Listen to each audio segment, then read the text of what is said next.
2021년 4월 22일 목요일 지혜로운 큐티 생활 시작하도록 하겠습니다. 오늘 말씀은 사무엘상 8장 1절부터 22절 말씀이고요. 고등부 운동원들은 보내드린 카톡 이미지 참고하시면서 함께 말씀 나누면 좋겠습니다. 많은 시간이 지나 사무엘이 늙자 사무엘은 자기 아들들을 이스라엘의 사사로 세웠습니다. 그 아들들의 이름은 요엘, 아비야입니다. 그런데 사사는 제사장과 다른 직분으로 제사장과 같이 아버지에게서 아들로 물려지는 세습직이 아니었습니다.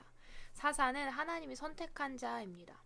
하지만 사무엘은 자기 아들들을 사사로 세웠습니다. 성경 어디에도 하나님이 사무엘의 아들들을 선택하셨다는 언급이 없는데 말입니다. 아마도 사무엘이 큰 실수를 한 것 같습니다. 이스라엘을 올바르게 하나님을 향한 신앙으로 돌아오게 하는 큰 일을 감당했던 사무엘이지만 이런 면에서는 연약함이 있었습니다. 그의 아들들은 사무엘과 달라서 백성들에게 하나님을 향한 신앙의 메시지를 건네기보다는 자기가 가진 사사의 자리를 이용해 돈을 모으려고 했고 그 과정 가운데 정직하지 않은 방법을 서슴지 않는 모습을 보여줍니다.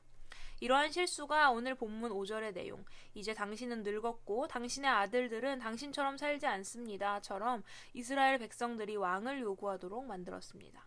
이스라엘 백성이 왕을 요구한 이유는 그것이 시대적인 흐름이고 요청이라는 것이었지만 그들에게는 왕이 없었던 것이 아니었습니다. 이미 그들에게는 왕이 있었습니다. 하나님이 친히 이스라엘을 다스리고 계셨기 때문입니다.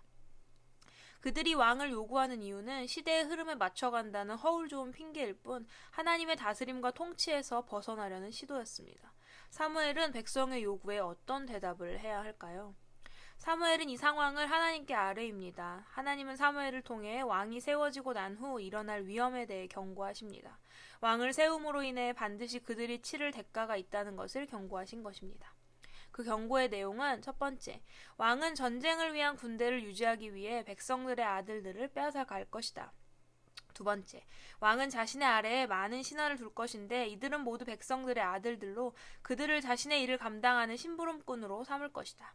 세 번째, 이스라엘의 모든 땅은 왕의 소유가 될 것이기에 지금 개인이 가지고 있는 땅을 빼앗기게 될 것이다.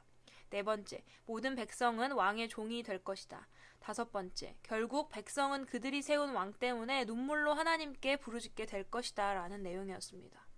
하지만 하나님은 그들이 이런 상황에 처하여 눈물로 부르짖을 때 응답하지 않으시겠다고 말씀하십니다. 그 이유는 새로운 왕을 세움을 통해 그들이 하나님의 다스림과 통치를 벗어났기 때문입니다. 하나님이 왕이 세워지고 난 후 일어날 부정적인 면에 대해 말씀하시자 백성들은 왕이 세워지고 난 후에 긍정적인 면을 이야기합니다. 하나님이 경고하시는 것 다 괜찮다는 것입니다. 우리는 우리를 다스릴 왕이 필요하고 그가 우리를 다스리고 왕이 우리와 함께 나가 싸울 것이라 말합니다. 결국 하나님은 사무엘에게 그들의 말을 들어주어 왕을 세우라고 말씀하십니다. 그들에게 주어질 왕은 요구된 왕입니다. 하나님이 선택하신 왕이 아니라 그들이 요구한 왕입니다. 하나님은 그들의 요구를 승낙하셨지만 결코 자신의 뜻을 포기하신 것은 아니었습니다. 자신들이 세운 왕을 통해 그들은 자신들의 진정하고 영원한 왕이 누구이신지를 깨닫게 될 것이기 때문입니다. 오늘 나의 삶을 다스리고 보호하는 왕은 누구입니까? 내가 가장 의지하고 따르는 분 말입니다. 이스라엘 백성들의 이야기처럼 우리와 함께 생활하며 우리의 삶을 들여다보고 우리가 어려움에 처할 때 함께 싸워주는 눈에 보이는 왕을 오늘 나 또한 원하고 있는 것은 아닙니까?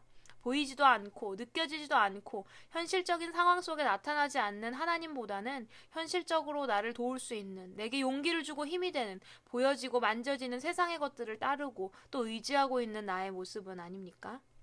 하나님이 하나님의 백성된 자녀된 우리에게 바라시는 삶의 모습들과 방식들이 시대적인 요청과 흐름에 맞지 않는다고 말하며 그렇게 사는 것은 빛나지 않고 근사하지 않다며 하나님의 말씀대로 살기를 거부하는 이스라엘 백성과 같은 아둔함이 오늘 우리에게 있어서는 안 됩니다.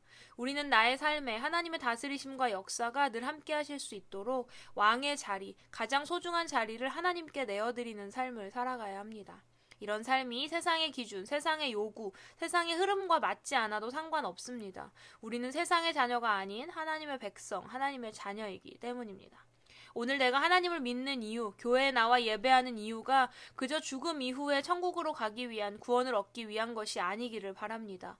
세상의 것을 선택하고 따르는 일이, 그들의 요청에 응답하는 일이 이 시대에 반드시 필요한 것, 지혜로운 것이라는 생각을 가지고 살아가지 않기를 바랍니다.